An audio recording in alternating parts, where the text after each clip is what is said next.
6:15 in Douala. Thanks and welcome to join me on the news. I'm Kejang Henry Atimbe. Let's flag off with our headlines.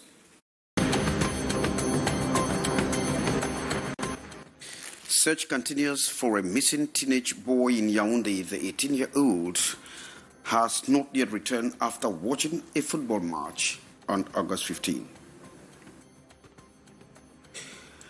And parents in Garwa express indignation over lack of school manuals as new school year begins next Monday.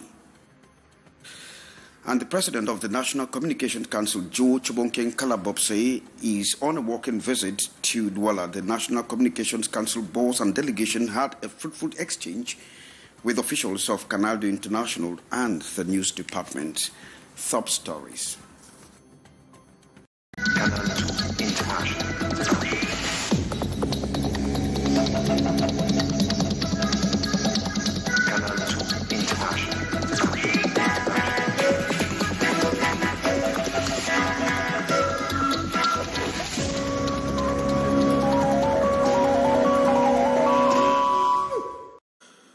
Thanks and welcome to join me on the 6:15 news. Of course, I'm Kejang Henry Atimbe. Hook up with us on our social media platform for more information. And so search continues for a teenage boy who went missing on August 15 in Yaoundé. The 18-year-old is reported to have left the family home at a neighborhood and has never returned after watching a football match 20 days after the mother and the siblings are in distress situation. Details with Yaoundé Chief Correspondent Beatrice Ngamu. That fateful August the 15th, the mother was hosting a meeting when, after finishing his chores, asked for permission to go and watch match at Bala Stadium in their vicinity. That was the last day the mother and siblings set eyes on him, just 2 days after their family's spiritual retreat. Reaching out to his friends and mates, elder brother learned they were at a baptism ceremony that finished very late, all parting ways. The young guy, popularly called at home Bourgeois and named by friends Zepe, 18 years of age, failed the probator examination this year. They've been searching till date. But in the face of all this, the distressed mother, member of the community of Resurrected Christ, says she surrendered all to the hands of God. Her daily prayer for him. What is ironic is the fact that this missing child story has never reached police station, as they were hoping day after day that he might show up. Another shocking issue is that people see him around as they claim. The younger brother was playing football one day when he saw him at the stadium, accompanied by 2 friends. I asked if he's not coming back home. He did not reply. With my inquiries, I learned he's somewhere, but when I arrive, he's not. Even the father, the mother, is not aware that Zili Angel Dilan has been missing for 20 days today, since he doesn't live with them. She adds at one point, she has asked the father to come and talk to him, especially when he started manifesting some of the attitudes of adolescents his age. We were at the home of the missing boy when the mother, Paul Apana, was just back from collecting his school certificate, asked by the father. This mother reiterates her plea that she is ready to offer all the love her son wants.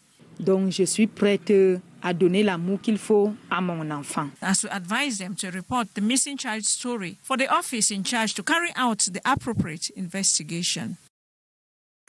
Well, thanks very much, Beatrice Ngamu. And in a chilly crime reconstruction scene, conflicting accounts have emerged surrounding the death of a 12-year-old girl by name Aisha Ibrahima in Sabungari, that is in Gaunderi. And as conflicting investigations are unfolding, one of the suspects, Umaru Hadabi, gives his own version of the story that divides the community. Details with Morindi. A reconstruction of a gruesome crime in Sabongari neighborhood in Gaunderi has left the local population in shock, with many torn between believing it was an accidental killing during a burglary or a calculated act of revenge.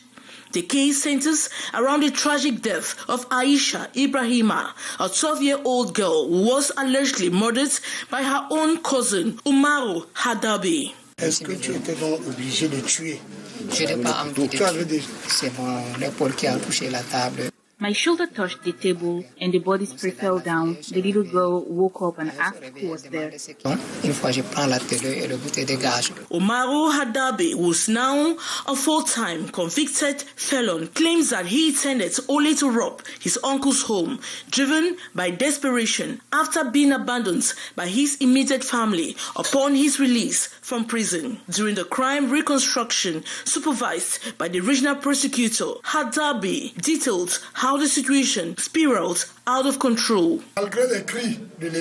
She tried stopping me and I pushed her back. By the time I did so, the knife was already on her neck from his voice. She recognized him from his voice, and it was then that the culprit covered her mouth before murdering her with the knife. Aisha, who had been visiting her aunts for a few days, was startled awake by the commotion. According to accomplice Mustafa, who remains at large, reportedly attacked Aisha, resulting in her death. Elle force de m'arrêter, donc c'est là que j'ai arrêté la fille comme ça, je l'ai poussée. Pendant que je l'ai poussée, le couteau était sur son cou. Speaking to authorities, Hadabe insisted that the killing was not premeditated. The victim, Aisha Ibrahima, was his cousin, a fact that has further complicated the case, stirring mixed emotions from local residents. Some argue that the crime was an unintended consequence of a desperate act, while others suspect a more sinister motive. In the aftermath, police recovered the stolen television set and the murder weapon, a knife, from Hadabe's possession. A mobile phone found among his belongings has provided crucial evidence aiding the ongoing investigation. Sorry, Morindi, thanks very much. And parents in Garwa have expressed indignation over the absence of school manuals in bookshops just a few days to the beginning of the academic year 2024-25. And so most of them have already anticipated and taken ahead of actions. Maureen, once more. As the new school year rapidly approaches, parents in Garwa are facing mounting frustration over the unavailability of essential school manuals. With the term set to start on September 9, many families are scrambling to secure the necessary textbooks, only to find that local bookstores are still awaiting their arrival. Preparative activities are going on well. We have already enrolled our children. Now we are at the bookshop to buy school supplies. It has not been easy, really. Some books are still absent on the shelves. We hope that to have them before school resumes. It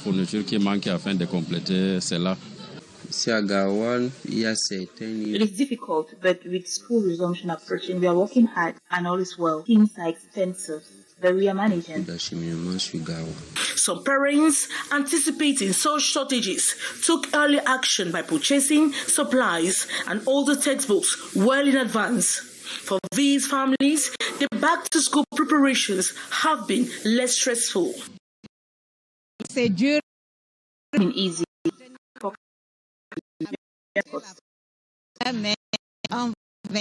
C'est vrai que c'était compliqué, les poches ne supportent pas totalement, mais nous faisons des efforts pour remplir au maximum. However, many others are not as fortunate. The ongoing search for the required materials has become a stressful challenge, transforming what is usually a routine task into a last-minute scramble. Despite these difficulties, parents in Garwa remain determined. They are continuing their search, unwilling to compromise on their children's education as the school year looms just around the corner. And with recent attacks in Bitingi and My 16 prior to school resumption plus the financial hardship, parents are trapped in a whirlpool of uncertainty for their children. And the following report will take you to the southwest region, precisely in Buea and Limbe, to find out how prepared the parents are with our southwest chief correspondent, Ines Ondwabala. Barely few days for school resumption in Cameroon, in the southwest region, preparation on slow pace in markets, bookshops in Buea. No one will welcome the camera.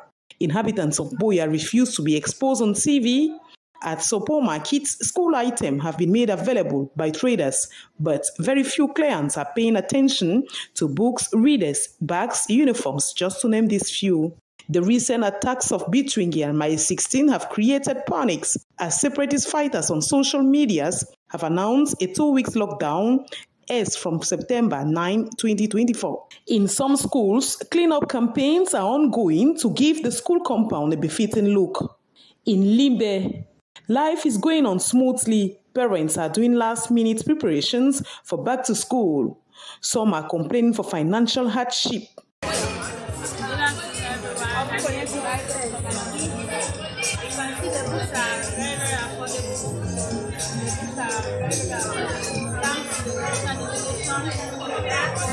Giving all this opportunity as parents to reduce our costs. So we are so grateful for that. The government, through promotional sales of basic commodities and school items have made available, has made life easy for parents in Limbe. Extrait, il y a le représentant de la délégation là, qui parle en anglais en interview. Of textbooks, school materials and products of basic necessity is sold at a very cheap price to help the parents. In such a way that they will be able to send their children to school without any difficulty. The wish of the population of the Southwest region is for school to fully resume in the English-speaking part of Cameroon plagued by the security crisis. And as school resumption looms, some children are finding it very difficult to break away from their routine holiday activities. So in the following report, Cynthia Lato says that some parents are strategizing to psychologically prepare these children. After a 3-month break from school, the bells are ringing, signaling the start of a new academic year in just 5 days. Meanwhile, school children are still immersed in their holiday routine. For now, we are using words to bring them out of the holiday mood. I have not taken strict measures yet. I try to tell them that school will soon resume and that they have to stop watching TV. They are trying to understand and keep asking questions. Parents say they are strategizing to switch their kids from vacation to school mode. I'm already getting the kids ready for school as I have them sleep a little bit earlier than usual. They had the habit of sleeping at about midnight most days because they watch TV all day. But so I get them to sleep a little bit earlier, 9 p.m. latest. I try to wake them up a little bit earlier as well, 6 a.m., 7 a.m. They have the habit of playing with their tablets all day. So I try to take it from them a number of hours during the day so that they can do revisions. Some parents will wait until Monday to apply stricter measures on both little school children and older ones alike. Ils savent déjà que à partir de lundi là, ça va aller très vite parce que je vais venir chaque matin, j'ouvre d'abord la porte. Whoop! However, bad habits are proving hard to break in kids, and the task of turning them around is daunting at this time of the year. Parents have expressed the need to psychologically prepare their school children before school resumes on September 9. Thanks very much, Cynthia. And the National Observatory on Climate is warning of possible serious floods and landslides in the month of September up to October. That will be in the far north region of the country, the Adamawa, the west, and of course in the southwest region and the northwest and central regions of the country. And so that was the current revelations as we hear from you, Beatrice Ngamo. The focus of the seasonal forecast bulletin by the National Observatory on Climate Change for the month of September, October, and November 2024 is on 2 key elements: rainfall and temperature in the 5 agroecological zones of Cameroon. Looking at rainfall across the national territory, the figure says it will vary, with scales similar to the historical period between 1970, the 80s, and 2022. There are situations where we will register wet spells. We have very high amounts within very short periods, succeeded by periods with relatively lower amounts. The population are called to remain vigilant, as this can push for climate related risks such as landslides and high potential for floods. Possibly, especially with regards to floods in the month of September, right up to the first part of the month of October, especially the north, the extreme north, the west, the littoral, and southwest. The National Observatory on Climate Change thus recommends for disaster preparedness, such as timely forecast and disaster response plan in the regions concerned, cleaning of drainage system in flood-prone areas to improve water flow, predisposed sandbags, and other flood mitigation material in high-risk community. On public health, there is the need to increase public awareness campaigns on related health risks and steps to stay safe. They are thus working with local authorities to put in place these anticipatory measures to face situations as a result of climate change. Thanks very much, Beatrice Nkamo, and the National President of the National Communications Council, Joe Chobonkin Kalabopsi, and is presently on a walking visit to Douala. The NCC boss and delegation had fruitful exchange with officials of Canal International and the news department. The exchange actually focused on ethics and deontology. We will be coming back detailedly to that on that visit of the President of the National Communications Council in our subsequent news edition. Meantime, the indomitable Lions of Cameroon actually met with the Prime Minister today in Yaoundé ahead of their game, or the qualified game, against Namibia. A key message of the consultation that the Lions had with the Prime Minister would be that the game would be played where CAF has decided. Early today, the 20 Lions or under 20 Lions that were already in Douala at the Douala International Airport to take off for Garwa as replacement of the Lions had to do a U-turn. And this afternoon, the Lions had their second training session at the Amadou Adio Stadium. Nou Tolo and Iran Neu have joined the team, making it complete for the encounter. And cutting for this edition of the 650 News with me, Kejang Henry Atembe. Thanking you for being there with us. Good day.